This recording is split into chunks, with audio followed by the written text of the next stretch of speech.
Intelligence. What is it? If we take a look back at the history of how intelligence has been viewed, one seminal example has been Edgar Dijkstra's famous quote that the question of whether a machine can think is about as interesting as the question of whether a submarine can swim. Now, Edgar Dijkstra, when he wrote this, intended it as a criticism of the early pioneers of computer science, like Alan Turing. However, if you take a look back and think about what have been the most empowering innovations that enabled us to build artificial machines that swim and artificial machines that think, you find that it was only through understanding the underlying physical mechanisms of swimming and flight that we were able to build these machines. And so, several years ago, I undertook a program to try to understand the fundamental physical mechanisms underlying intelligence. Let's take a step back. Let's first begin with a thought experiment. Pretend that you're an alien race that doesn't know anything about Earth biology or Earth neuroscience or Earth intelligence, but you have amazing telescopes and you're able to watch the Earth, and you have amazingly long lives. So you're able to watch the Earth over millions, even billions of years, and you observe a really strange effect. You observe that over the course of the millennia, Earth is continually bombarded with asteroids up until a point, and that at some point, corresponding roughly to our year 2000 AD, asteroids that are on a collision course with the Earth that otherwise would have collided mysteriously get deflected or they detonate before they can hit the Earth. Now, of course, as Earthlings, we know the reason would be that we're trying to save ourselves. We're trying to prevent an impact. But if you're an alien race, doesn't know any of this, doesn't have any concept of Earth intelligence, you'd be forced to put together a physical theory that explains how, up until a certain point in time, asteroids that would demolish the surface of a planet mysteriously stop doing that. And so I claim that this is the same question as understanding the physical nature of intelligence. So in this program that I undertook several years ago, I looked at a variety of different threads across science, across a variety of disciplines, that were pointing, I think, towards a single underlying mechanism for intelligence. In cosmology, for example, there have been a variety of different threads of evidence that our universe appears to be finely tuned for the development of intelligence, and in particular, for the development of universal states that maximize the diversity of possible futures.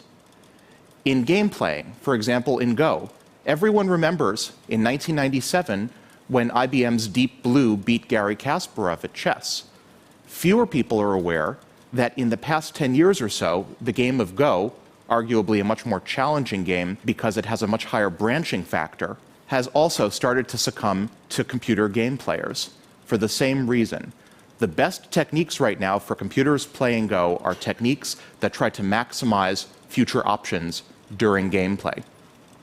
Finally, in robotic motion planning, there have been a variety of recent techniques that have tried to take advantage of abilities of robots to maximize future freedom of action in order to accomplish complex tasks. And so, taking all of these different threads and putting them together, I asked, starting several years ago, is there an underlying mechanism for intelligence that we can factor out of all of these different threads? Is there a single equation for intelligence? And the answer, I believe, is yes. What you're seeing is probably the closest equivalent to an E equals mc squared for intelligence that I've seen. So what you're seeing here is a statement of correspondence that intelligence is a force, F, that acts so as to maximize future freedom of action. It acts to maximize future freedom of action or keep options open with some strength T, with the diversity of possible accessible futures S up to some future time horizon tau.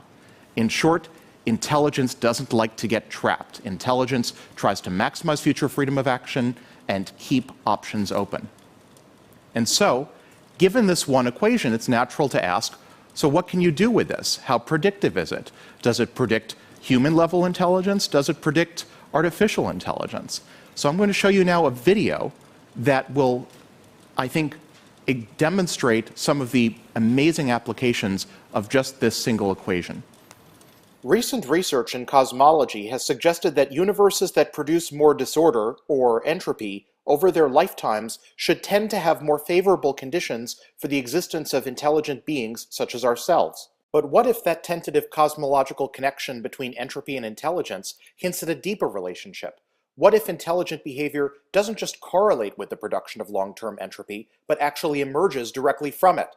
To find out, we developed a software engine called Entropica, designed to maximize the production of long-term entropy of any system that it finds itself in.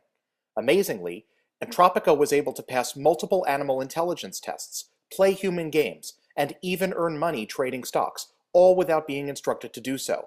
Here are some examples of Entropica in action. Just like a human standing upright without falling over, here we see Entropica automatically balancing a pole using a cart. This behavior is remarkable in part because we never gave Entropica a goal. It simply decided on its own to balance the pole. This balancing ability will have applications for humanoid robotics and human assistive technologies. Just as some animals can use objects in their environments as tools to reach into narrow spaces, here we see that Entropica, again, on its own initiative, was able to move a large disk representing an animal around so as to cause a small disk, representing a tool, to reach into a confined space holding a third disk and release the third disk from its initially fixed position. This tool use ability will have applications for smart manufacturing and agriculture. In addition, just as some other animals are able to cooperate by pulling opposite ends of a rope at the same time to release food, here we see that Entropica is able to accomplish a model version of that task. This cooperative ability has interesting implications for economic planning and a variety of other fields. Entropica is broadly applicable to a variety of domains. For example, here we see it successfully playing a game of Pong against itself, illustrating its potential for gaming. Here we see Entropica orchestrating new connections on a social network where friends are constantly falling out of touch and successfully keeping the network well connected. This same network orchestration ability also has applications in healthcare, energy, and intelligence. Here we see Entropica directing the paths of a fleet of ships, successfully discovering and utilizing the Panama Canal to globally extend its reach from the Atlantic to the Pacific. By the same token, Entropica is broadly applicable to problems in autonomous defense, logistics, and transportation. Finally, here we see Entropica spontaneously discovering and executing a buy low, sell high strategy on a simulated range-traded stock, successfully growing assets under management exponentially. This risk management ability will have broad applications in finance and insurance. So what you've just seen is that a variety of signature human, intelligent, cognitive behaviors, such as tool use and walking upright and social cooperation, all follow from a single equation, which drives a system to maximize its future freedom of action. Now, there's a profound irony here. Going back to the beginning of the usage of the term robot, the play R-U-R, there was always a concept that if we developed machine intelligence, there would be a cybernetic revolt. The machines would rise up against us. One major consequence of this work is that maybe all of these decades we've had the whole concept of cybernetic revolt in reverse. It's not that machines first become intelligent and then megalomaniacal and try to take over the world. It's quite the opposite, that the urge to take control of all possible futures is a more fundamental principle than that of intelligence, that general intelligence may in fact emerge directly from this sort of control grabbing, rather than vice versa. Another important consequence is goal seeking. I'm often asked, how does the ability to seek goals follow from this sort of framework? And the answer is, the ability to seek goals will follow directly from this in the following sense. Just like you would travel through a tunnel, a bottleneck in your future path space in order to achieve many other diverse objectives later on, or just like you would invest in a financial security, reducing your short-term liquidity in order to increase your wealth over the long term, goal seeking emerges directly from a long-term drive to increase future freedom of action.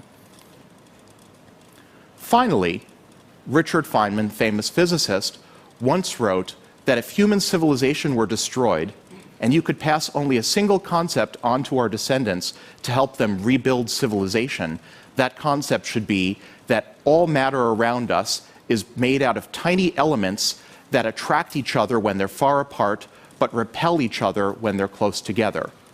My equivalent of that statement, to pass on to descendants to help them build artificial intelligences or to help them understand human intelligence, is the following. Intelligence should be viewed as a physical process that tries to maximize future freedom of action and avoid constraints in its own future. Thank you very much.